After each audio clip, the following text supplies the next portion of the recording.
अब अहले यहूद की वो ईद करीब थी जो मिस्र से आज़ादी की याद में मनाई जाती थी।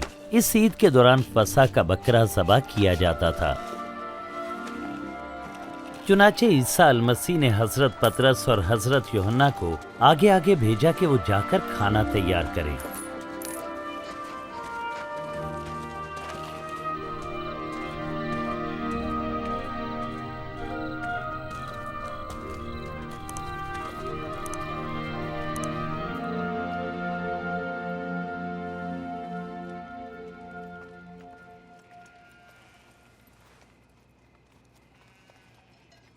मैं चाहता था कि दुख उठाने से पहले एक आखिरी खाना तुम्हारे साथ खाऊं।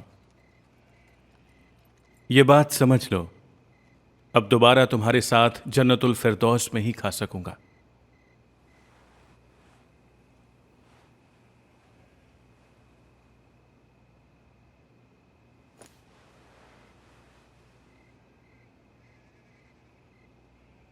ऐ परवरदिगार, तू जो बरकतों वाला है, कायनात का बादशाह है, जो अंगूर की बेल से फल पैदा करता है।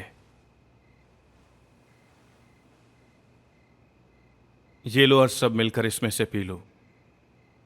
अब मैं अंगूर का ये शरबत तुम्हारे साथ जन्नत में ही पीऊंगा।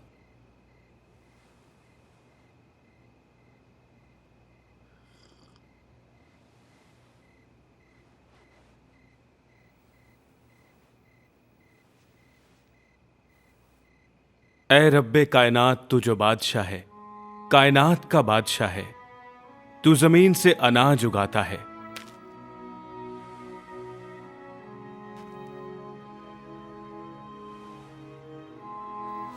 इसे रोटी नहीं मेरा बदन समझो जो तुम्हारी खातिर दिया जा रहा है। ऐसे ही मुझे याद किया करना।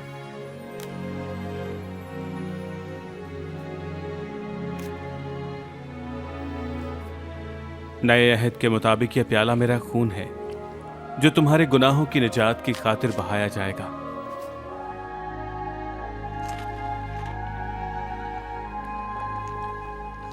मुझे गिरफ्तार करवाने वाला हमारे साथ यहां खाना खा रहा है। मुझे तो मरना ही है क्योंकि यह अल्लाह की मर्जी है, लेकिन अफसोस मेरे पकड़वाने वाले पर। क्या वो शख्स मैं? मौला से पूछो वो कौन है। मौला वो कौन है? मैं आपको कभी नहीं छोड़ूंगा।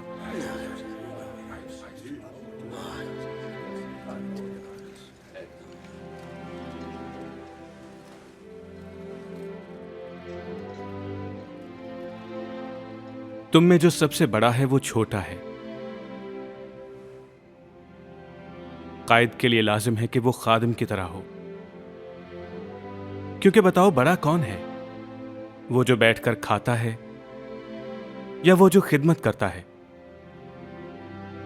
यकीनन वो ही जो बैठता है। लेकिन मुझे देखो, तुम्हारे दरमियान खादिम की हैसियत से हूं। मेरी सब आजमाइशों में तुम मेरे साथ शरीक रहे हो। मेरे आसमानी बाप ने मुझे अदालत करने का जो इख्तियार बख्शा है, वही इख्तियार मैं तुम्हें दूंगा। जन्नतुल फिरदौस में तुम मेरे साथ खाओ पियोगे और मेरे साथ मिलकर बनी इस्राइल के 12 कबाइल का इंसाफ करोगे। फिर तो हम में कोई गद्दार नहीं। शमाउन, शमाउन सुनो, शैतान ने बहुत कोशिश की कि तुम सबको गेहूं की तरह फटके और तुम्हारे ईमान का इम्तिहान ले, लेकिन मैंने ये दुआ मांगी कि तुम्हारा ईमान कायम रहे। जब मेरी तरफ वापस पलटो तो अपने भाइयों को मजबूत करना। मौला, मैं आपके साथ जेल जाने बल्कि मरने को तैयार हूं। सुनो पतरस, आज मुर्ग के बांग देने से पहले तुम 3 बार मुझे पहचानने से इनकार करोगे।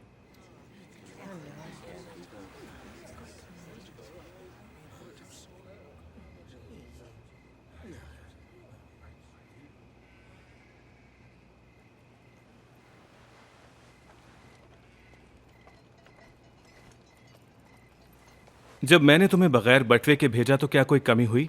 नहीं, बिल्कुल नहीं। लेकिन अब जिसके पास बटवा या थैला है ले ले, और जिस किसी के पास तलवार नहीं है वो खरीद ले। मैं बता रहा हूं, पाक कलाम में लिखा है कि उसका शुमार खताकारों के साथ हुआ, और जरूर है कि मेरी बाबत जो लिखा है वो पूरा हो। ये देखिए, यहां 2 तलवारें हैं मालिक।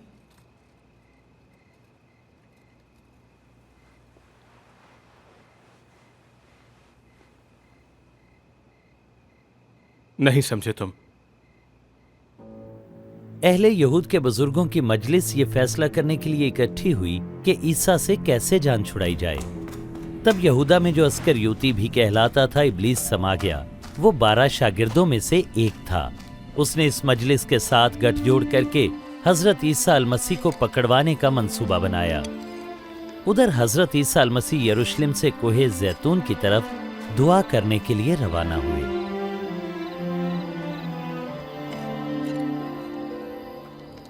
दुआ करो ताकि किसी आजमाइश में ना पड़ो।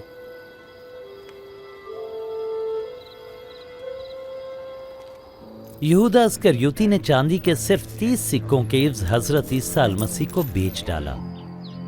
ईसा अल मसीह जानते थे कि मेरी मौत का वक्त आ गया है, ताकि मेरी मौत के वसीले से गुनाहगार इंसान की जिंदगी हलाकत से बच जाए। चुनाचे आपने दुआ की।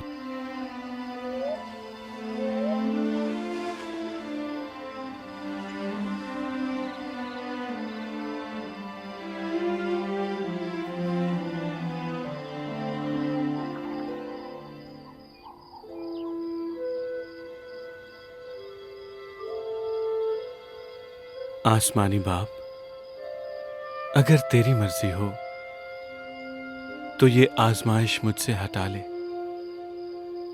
नहीं तो मैं कहता हूं कि मेरी नहीं बल्कि तेरी मर्जी पूरी हो।